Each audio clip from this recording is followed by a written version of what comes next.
So more leaks coming out of the FTC versus Microsoft case, and this time we get a look at Xbox's next console and controller. Hey everyone, welcome back to the channel. Now if you remember, Phil Spencer is on the record saying that they don't plan to do a mid-gen refresh, so basically like an Xbox Series Pro.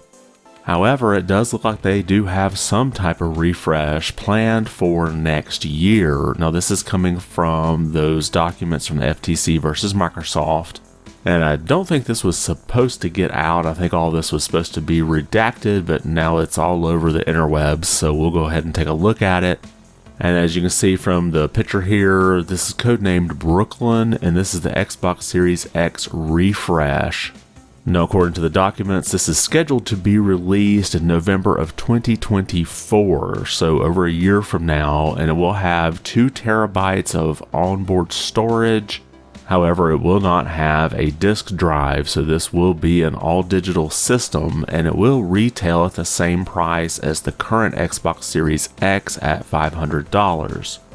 And in this refresh, they will have a new South Bridge. Now, if you're not familiar with that, this is basically the part of the computer that communicates with most of the peripherals. So think about things like the storage would go through that, most likely the Wi-Fi, anything that would connect through USB. And to go along with that, there'll also be a new Wi-Fi 6E radio for better throughput, Bluetooth 5.2 for improved accessory experiences, and a 6nm die for improved efficiency. And it'll also have a new power supply unit that's supposed to be more efficient so it doesn't take up as much energy to run the thing, as well as the ability to have a new low power standby mode that's 20% of what the current Xbox Series S is. Now to go along with this all-digital system coming out next year, we also have a new controller, codename Cibele. I think I'm pronouncing that right. Now this controller could launch around June of next year, and the controller will have an accelerometer in it and something that I've been hoping we would see, an actual rechargeable and replaceable battery. It'll also have modular analog sticks, so if you get some drift going on, it'll be pretty easy to replace those. The controller will also have VCA haptic feedback, which stands for voice coil actuators, which can double as speakers, and the ability to connect direct to cloud. So I'll be interested to see how they'll use that. It might be that you can use this controller with some of those streaming options, say for example in a Samsung TV. Now, one thing to keep in mind with these leaked documents is that they're dated April of 2022, so things could have changed there. They could have scrapped projects or changed timelines. But if they do move forward with these projects, they did mention that they would probably put the Xbox Series S on clearance for about $200.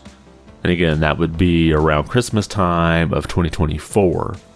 Now, there's no mention in these documents about there being a revision of the Xbox Series X with a disk drive, but that could have been redacted out. Again, this is stuff that was supposed to be redacted and wasn't.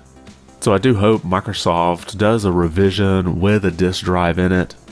I'm not a huge fan of all digital systems, especially when you have backward compatibility and you have all these games already on a disk. But perhaps maybe they'll come out with an external drive, or I believe they had a patent a while back where it talked about being able to use a disk drive in another system.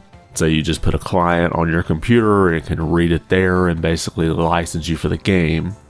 But let me know your thoughts in the comments. Is this something that you would look to pick up, either this console or the controller? I'm definitely interested in that accelerometer in the controller. It'd be nice to have some of that precision aiming on certain games. But drop your comments below and let me know your thoughts. And if you liked the video, be sure to give it a thumbs up. And if you haven't subscribed yet, consider doing so. It really does help the channel out quite a bit. I want to thank you for watching and be good.